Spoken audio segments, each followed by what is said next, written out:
Hi students, here we are going to discuss about the second law of thermodynamics. അപ്പോൾ second ലോവിനെ കുറിച്ച് പറയുമ്പോൾ നമ്മൾ already എന്താണ് first law എന്താണെന്ന് കണ്ടിട്ടുണ്ട്. ഫസ്റ്റ് ലോയിൽ എന്താണ് പറയുന്നത്? കൺസർവേഷൻ ഓഫ് എനർജി ആണ് അല്ലേ. അതായത് energy can neither be created nor B destroyed. അത് എനർജി നമുക്ക് ക്രിയേറ്റ് ചെയ്യപ്പെടാനും പറ്റില്ല, അത് ഡിസ്ട്രോയ് ചെയ്യാം. അത് ഒരു ഫോമിലുള്ള എനർജീനെ നമുക്ക് വേറെ ഒരു ഫോമിലേക്ക് മാറ്റാൻ മാത്രമേ പറ്റൂ എന്നാണ് ഫസ്റ്റ് ലോ ഓഫ് തെർമോഡൈനാമിക്സ് പറഞ്ഞിട്ടുള്ളത്. അപ്പോൾ ഫസ്റ്റ് ലോ ഓഫ് തെർമോഡൈനാമിക്സ് അത് സ്റ്റേറ്റ് ചെയ്യുമ്പോൾ അതിൽ കുറച്ച് ഡ്രോബാക്സുകൾ പറയാൻ പറ്റും. എന്തൊക്കെയാണെന്ന് വെച്ച് കഴിഞ്ഞാൽ, ഫസ്റ്റ് അവർ പറഞ്ഞ എനർജി ക്യാൻ ബി ട്രാൻസ്ഫോംഡ് എന്ന് പറഞ്ഞു. പക്ഷെ എത്രമാത്രം എനർജി ട്രാൻസ്ഫോം ചെയ്യാൻ പറ്റുന്നു? അതെന്തുകൊണ്ട് അങ്ങനെ പറയാൻ കാരണം എന്ന് വെച്ച് കഴിഞ്ഞാൽ 100% എഫിഷ്യൻ്റ് ആയിട്ട് നമുക്കൊരു ഫോമിനെ അടുത്തൊരു ഫോമിലേക്ക് മാറ്റാൻ പറ്റില്ല. അതാണ് ഇവിടെ പറയുന്നത്. It does not rule out existence of 100% efficient heat engine. ഒരു ഹീറ്റ് എൻജിൻ എഫിഷ്യൻ്റ് ആയിട്ട് 100% എഫിഷ്യൻ്റ് ആയിട്ടുള്ള ഹീറ്റ് എൻജിൻ നമുക്കൊരിക്കലും ഉണ്ടാക്കാൻ പറ്റില്ല. അക്കോർഡിംഗ് ടു ഫസ്റ്റ് ലോ ആണെങ്കിൽ 100% ആണ് അല്ലേ ഒരു ഫോമിനെ അടുത്ത ഫോമിലേക്ക് കൺവേർട്ട് ചെയ്യാൻ പറ്റുന്ന പറഞ്ഞത്. അപ്പം എക്സ്റ്റെൻറ്റ് ഓഫ് എത്രമാത്രം ആ energy, extent to which one form of energy can be transferred into another എന്നുള്ള കാര്യം നമ്മൾക്ക് പറയാൻ പറ്റുന്നില്ല. ഇനി എന്താ പറയുക, അതിൻ്റെ ഡയറക്ഷൻ, ആ ഒരു പ്രോസസ്സിങ് നടക്കുമ്പോൾ ആ ഒരു പ്രോസസ്സിൻ്റെ ഡയറക്ഷൻ അതിന് എക്സ്പ്ലെയിൻ ചെയ്യാൻ പറ്റില്ല. അതേപോലെ ഓരോ പ്രോസസ്സിൻ്റെ ഡിഫറെൻറ്റ് ടൈപ്സ് ഓഫ് പ്രോസസ്സ് നമ്മൾ കണ്ടല്ല. അപ്പോൾ അതിൻ്റെ ഡയറക്ഷൻ അതിന് പ്രെഡിക്റ്റ് ചെയ്യാൻ പറ്റിയിട്ടില്ല ഈ ലോ ഉപയോഗിച്ചിട്ട്. അതേപോലെ ആ പ്രോസസ്സിൻ്റെ ഫീസിബിലിറ്റി, അതായത് ആ പ്രോസസ്സ് നടക്കുമോ അല്ലെ എങ്ങനെയാണ് നടക്കുന്നത്, അതിൻ്റെ ആ ഫീസിബിലിറ്റി ആയിരിക്കും ഫസ്റ്റ് ലോന് എക്സ്പ്ലെയിൻ ചെയ്യാൻ പറ്റിയിട്ടില്ല. അപ്പോൾ ഇതിനെയെല്ലാം ഓവർകം ചെയ്യാൻ വേണ്ടിയിട്ടാണ് അടുത്ത ലോ ഉണ്ടായിട്ടുള്ളത്. അപ്പോൾ നമുക്ക് ഓട്ടോമാറ്റിക്കായിട്ട് എന്ത് പറയാം, ഈ സെക്കൻഡ് ലോ എന്ന് പറയുന്നത് എന്താണ് എന്ന് പറയാം, ഈ processing whether it is feasible or not എന്ന് നമുക്ക് പ്രെഡിക്റ്റ് ചെയ്യാൻ പറ്റും ഈ സെക്കൻഡ് ലോ ഉപയോഗിച്ചിട്ട്. ഈ സെക്കൻഡ് ലോ പ്രകാരം നമുക്ക് പറയാൻ പറ്റും.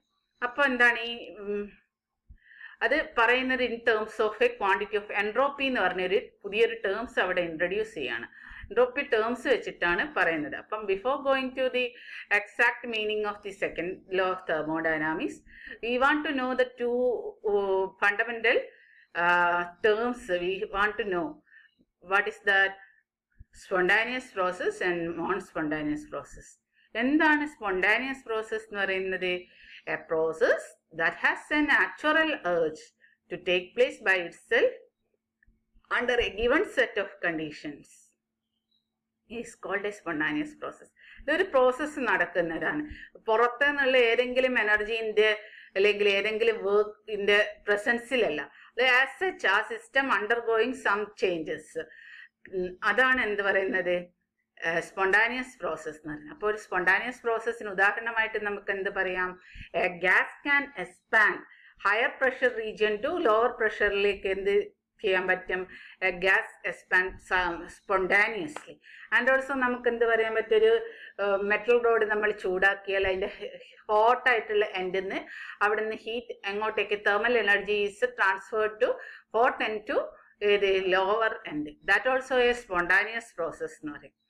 അപ്പം ഇത്രയും കാര്യങ്ങളാണ് സ്പോണ്ടാനിയസ് പ്രോസസ്സിനെ കുറിച്ച്. അപ്പം സ്പോണ്ടാനിയസ് പ്രോസസ്സ് നമ്മൾ പറഞ്ഞ് നാച്ചുറൽ ഏർജിൽ നടക്കുന്നത്, അതായത് വേറെ ഒരു എക്സ്റ്റേണൽ ഒരു ഫോഴ്സും അവിടെ അപ്ലൈ ചെയ്യുന്നില്ല. അപ്പം അങ്ങനെയുള്ള പ്രോസസ്സിൽ എന്താണ്, that will be thermodynamically irreversible in nature ആയിരിക്കും.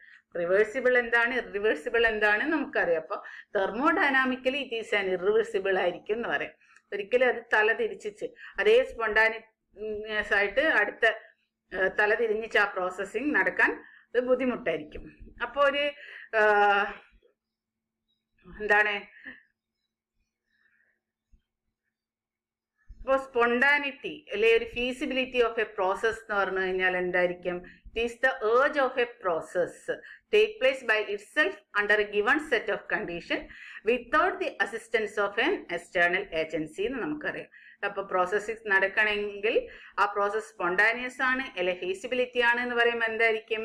അവിടെ ഒരു നാച്ചുറൽ ഏർജ് ആയിരിക്കും. There will not be a external agency ഉണ്ടാവില്ല. അപ്പോൾ ആ ഒരു സ്പോണ്ടാനിയസ് ഫീസിബിലിറ്റി അല്ലെ സ്പോണ്ടാനിയസ് പ്രോസസ് നടക്കണമെങ്കിൽ എന്തായിരിക്കണം? അതിന് എന്തെങ്കിലും ഒരു കാരണം വേണമല്ലേ അങ്ങനെ ആ ഒരു പ്രോസസ്സിങ് നടക്കണേ.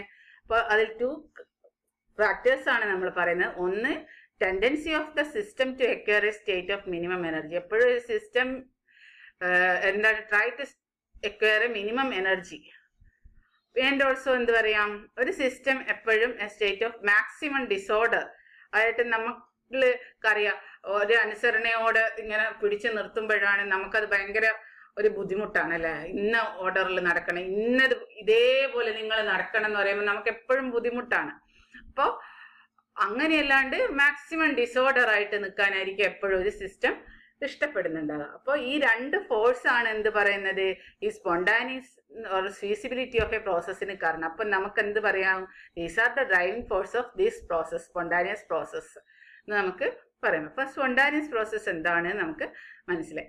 നെക്സ്റ്റ് എന്താണ് ഈ നോൺ സ്പോണ്ടാനിയസ് പ്രോസസ്? ഓൾറെഡി ഇതിൻ്റെ ഒപ്പോസിറ്റ് ആയിരിക്കണം അല്ലേ. അത് നാച്ചുറൽ ഏർജിലല്ല ഇത് സംഭവിക്കുന്നത്. എന്തായിരിക്കും? ഒരു എക്സ്റ്റേണൽ ഏജൻസി, അതായത് ഒരു എക്സ്റ്റേണൽ വർക്ക് അതിൻ്റെ മുകളിൽ സപ്ലൈ ചെയ്യുമ്പോഴാണ് ആ സിസ്റ്റം ഒരു പ്രോസസ്സ് നടക്കുന്നത്. That is the non spontaneous process എന്ന് നമുക്ക് പറയാൻ പറ്റും.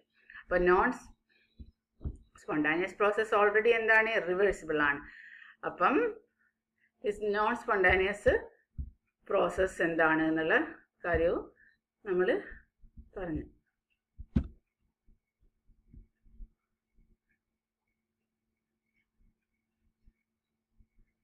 ഇനി നമ്മൾ നേരത്തെ പറഞ്ഞ കാര്യം, ഒരു പുതിയ ടേം എൻട്രോപ്പി എന്ന് പറയുന്നത് ഇൻട്രൊഡ്യൂസ് ചെയ്യുന്നത്. ആ എൻട്രോപ്പി വെച്ചിട്ടാണ് അതിൻ്റെ ഫീസിബിലിറ്റി നമ്മൾ പറയുന്നത്. എന്താണ് ഈ എൻട്രോപ്പി എന്ന് പറയുന്നത്?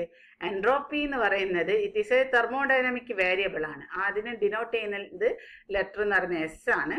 അപ്പോൾ എന്താണ് അത് പറയുന്നത്? It is the criteria for a spontaneous process. എന്താണ് entropy? It is an essency variable define in terms of difference. Entropy എന്ന് പറയുന്നത് എന്താണ്?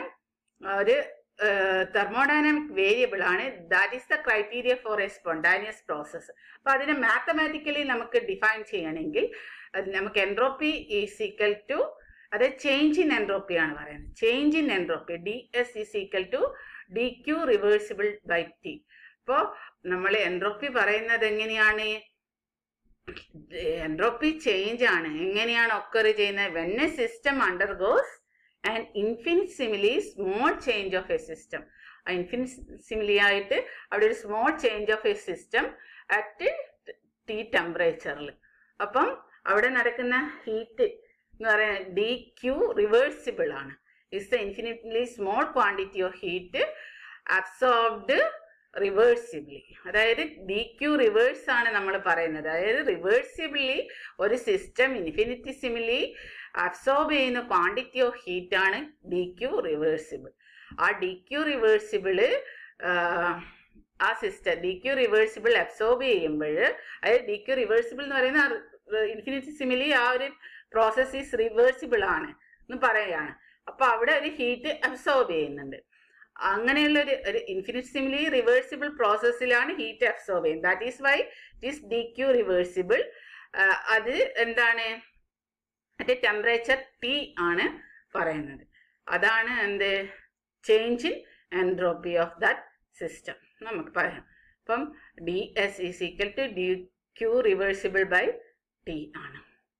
ഇനി അങ്ങനെ ഒരു മാത്തമാറ്റിക്കൽ എക്സ്പ്രഷനിലല്ലാണ്ട് അതിൻ്റെ ഫിസിക്കൽ സിഗ്നിഫിക്കൻസ് വെച്ചിട്ട് നമുക്ക് എൻട്രോപ്പിനെ ഡിഫൈൻ ചെയ്യാൻ പറ്റും. എന്താണ് എൻട്രോപ്പി എന്ന് പറയാം? Entropy is a property which is the measure of disorder or randomness in a system. അതായത് it is the measure of a disorder. ആ സിസ്റ്റത്തിന് എത്രമാത്രം ഡിസോർഡറിലായിട്ട് അതിന് നിൽക്കാൻ പറ്റും, അതിൻ്റെ മെഷറിങ് ആണ് എൻട്രോപ്പി എന്ന് പറയുന്നത്. അപ്പം പിന്നെ എന്താ പറയാ, ഗ്രേറ്റർ ദ ഡിസോർഡർ ആവുമ്പോൾ ഗ്രേറ്റർ ദി എൻട്രോപ്പി എന്ന് നമുക്ക് പറയാൻ പറ്റും. നമുക്ക് ഓൾറെഡി അറിയാം സോളിഡ് സ്റ്റേറ്റിൽ എന്താണ്, മോളിക്യൂൾസ് ആർ ഓർഡർലി അറേഞ്ച്ഡ് ആണ് നമുക്കറിയാം അല്ലേ. അപ്പം ഗ്യാസ് സ്റ്റേറ്റിലേക്ക് എത്തുമ്പോൾ അതും തീരെ ഓർഡർ ഇല്ലാണ്ടായി മാറുകയാണ് ചെയ്യുന്നത്. അപ്പം നമുക്ക് എന്താ പറയാ, അതിന്റെ എൻട്രോപ്പി സോളിഡ് ടു ലിക്വിഡ് കൂടുകയാണ്, ലിക്വിഡ് ടു ഗ്യാസ് അത് പിന്നെയും കൂടുകയാണ്.